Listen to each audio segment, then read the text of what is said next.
think that the darkest scenario there is that people will experiment with pathogens, engineered, synthetic pathogens that might end up accidentally or intentionally being more transmissible, i.e. they can spread faster, or more lethal, i.e. they cause more harm or potentially kill. Like a pandemic. And that's where we need containment, right? We have to limit access to the tools and the know-how to carry out that kind of experimentation.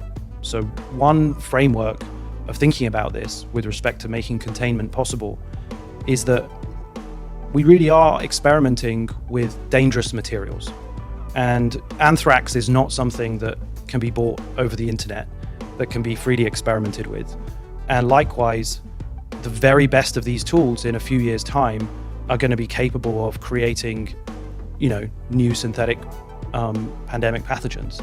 And so we have to restrict access to those things. That means restricting access to the compute. It means restricting access to the software that runs the models, to the cloud environments that provide APIs, provide you access to experiment with those things. And of course, on the biology side, it means restricting access to some of the substances. And people aren't going to like this.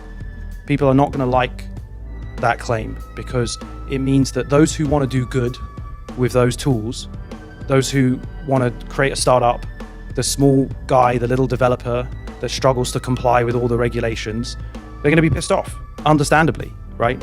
But that is the age we're in. Deal with it. We have to confront that reality. That means that we have to approach this with the precautionary principle, right? Never before in the invention of a technology or in the creation of a regulation have we proactively said, we need to go slowly. We need to make sure that this first does no harm, the precautionary principle. And that is just an unprecedented moment. No other technology's done that, right? Because I think we collectively in the industry, those of us who are closest to the work, can see a place in 5 years or 10 years where it could get out of control, and we have to get on top of it now. And it's better to forego, that is, give up some of those potential upsides or benefits until we can be more sure that it can be contained, that it can be controlled, that it always serves our collective interests. And I think about that. So I think about what you've just said there about being able to create these pathogens, these diseases and viruses, etc., that could become weapons or whatever else. But with artificial intelligence and the power of that intelligence, with these pathogens, you could theoretically ask one of these systems to create a virus, a very deadly virus. You could ask the artificial intelligence to create a very deadly virus that has certain properties. Maybe even that mutates over time in a certain way, so it only kills a certain amount of people, kind of like a nuclear bomb of viruses that you could just hit an enemy with. Now, if I hear that and I go, okay, that's powerful, I would like one of those. There might be an adversary out there that goes, I would like one of those just in case America get out of hand. And America's thinking, I want one of those in case Russia gets out of hand. And so, okay, you might take a precautionary approach in the United States, but that's only going to put you on the back foot when China or Russia or one of your adversaries accelerates forward in that path. And this was the same with the nuclear bomb. And you nailed it. I mean, that is the race condition. We refer to that as the race condition.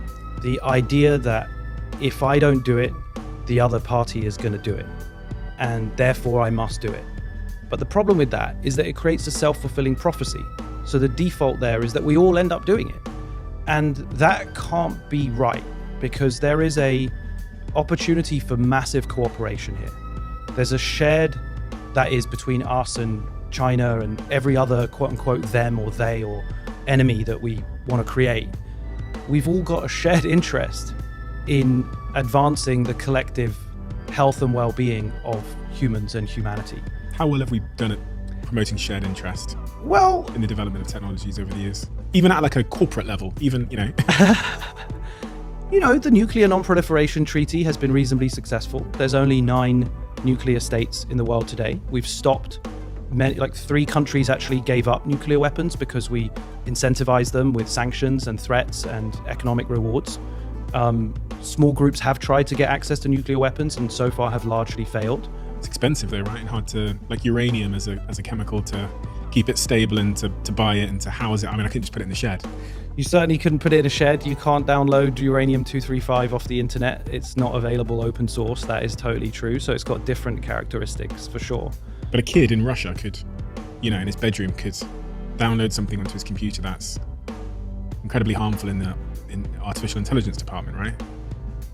I think that will be possible at some point in the next 5 years. It's true, because there's a weird trend that's going on here.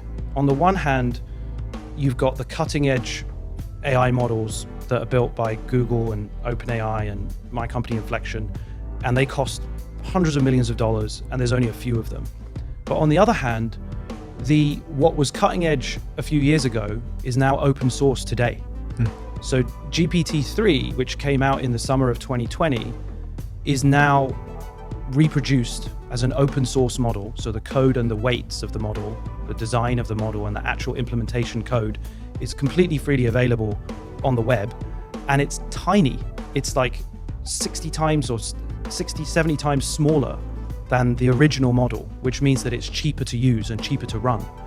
And that's, as we've said earlier, like that's the natural trajectory of technologies that become useful. They get more efficient, they get cheaper, and they spread further. And so that's the containment challenge. That's really the essence of what I'm sort of trying to raise in my book, is to frame the challenge of the next 30 to 50 years as around containment and around confronting proliferation.